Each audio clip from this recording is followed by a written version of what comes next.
کرتا. آپ اندازہ لگائیے اس نبی کی وسعت اور اس نبی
تو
बिस्मिल्लाहिर्रहमानिर्रहीम सबसे पहले तो अल्लाह ताला कुरान करीम में इरशाद करता है कि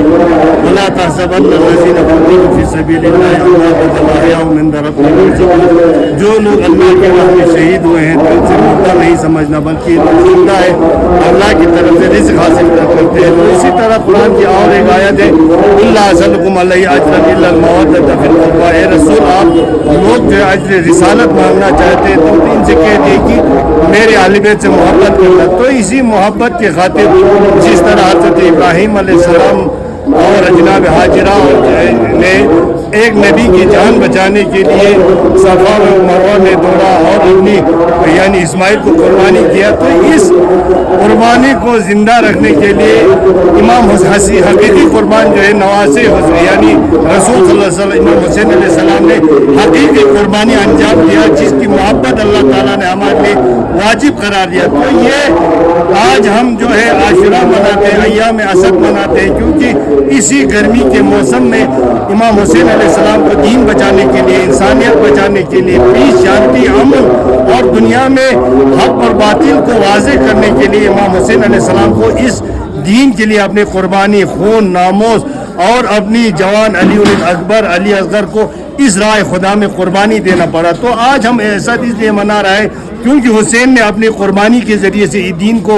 यानी बचाया। तो आज 1400 साल के बाद हम हुसैन अलैहिस्सलाम की आज़ादारी की शक्ल में, हुसैन जिस तरह आपने इस दीन को बचाने के लिए अपना कुर्बानी पेश किया, तो आज 1400 साल बाद भी जिस तरह आपने करबला में यही आवाज़ दिया था कि हल मिन नासिरिन यंसुरुना बिआल मोहम्मदिन, आया दीन के लिए कोई मददगार है, इनकान दीन मोहम्मदिन लम यस्तक़िम इल्ला बिक़त्ली या सुयूब खुज़ीनी, अगर दीन मोहम्मद मेरे कत्ल के बगैर अगर ज़िंदा ना रहे तो ये तलवार आके मुझ पर टूट पड़। तो इमाम हुसैन अलैहिस्सलाम को अलैहिस्सलाम की इस मकतब को ज़िंदा रखने के लिए हम आज 1400 साल के बाद जो है ये दस्ता, जुलूस, मातम, सीना जनी, आंसू और इस यानी अय्याम असद के ज़रिए से हम पूरी दुनिया को जालिम के ख़िलाफ़, मज़लूम की हिमायत और पीस, अमन, शांति के लिए और हुसैन अलैहिस्सलाम को ये पैगाम देते हैं। हुसैन आपने आवाज़ दिया था दीन बचाने के लिए, इंसानियत बचाने के लिए, लेकिन उस वक़्त हम तो पैदा नहीं हुए थे, हम लोग नहीं थे। तो आज हम इस दिन को आपकी याद में कि हम तैयार हैं आपकी इस हदफ को, मिशन को आगे बढ़ाने के लिए आज़ादारी की शक्ल में दुनिया को ये पैगाम देते हैं। जिस तरह जमहूरी इस्लामी ईरान ने आपने देखा, रहबर इनकलाब ने 40 साल इमाम हुसैन अलैहिस्सलाम के नक्श कदम पर चलते हुए लोगों के लिए पीस, अमन और जालिम डिक्टेटरशिप अमेरिका, इसराइल जैसे सुपर पावर को इनको यानी खाक में मिला दिया। تو یہ سب کی حسین علیہ السلام کی پیغام کی بدولت، اور جہاں بھی کوئی ظلم ہوتا ہو، چاہے مسلمان ہو غیر مسلمان ہو، ایران نے آواز دیا تو آج ہم بھی خط لداخ میں یہی آواز دیتے ہیں۔ ہم انسانیت پرست ہیں، ہم امن امان شانتی کو دوست رکھتے ہیں۔ اس چیز کے لیے راستہ جو ہے حسین علیہ السلام نے اپنا جان دے کر، قربانی دے کر کربلا میں پوری اپنی یعنی 72 شہداء کو اللہ کی راہ میں لا الہ الا اللہ محمد رسول اللہ انسان بچانے کے لیے، اس کی بقا کے لیے قربانی دیا۔ تو آج بھی ہم حسین کی اس یعنی راستے کو یعنی اپناتے ہوئے اس مقصد کو حاصل کرنے کے لیے یہ اسد مناتے ہیں، مخصوصاً ایام اسد، اس گرمی موسم میں جو عاشورہ واقع ہوا تھا، تو ہم اس گرمی کو، اس پیاس شدت کو یاد کرتے ہوئے آج خط لداخ میں پورے گاؤں سے، چاہے فیانگ ہو، ٹھکسے ہو، شے ہو، چشوت ہو اور کرگل کے پورے جوان جو ہر سال جو ہے اسی ٹائم ہم ماتم مناتے ہیں، آنسو بہاتے ہیں کہ کاش آپ کربلا میں ہم ہوتے تو آپ پر یہ ظلم ہونے نہیں دیتا، علی اصغر کو پانی کی پیاس کی شدت ہم یہ سب ہونے نہیں دیتا۔ لیکن 1400 سال کے بعد ہم اس چیز کو یعنی یاد کرتے ہوئے ماتم مناتے ہیں۔ جی ہاں۔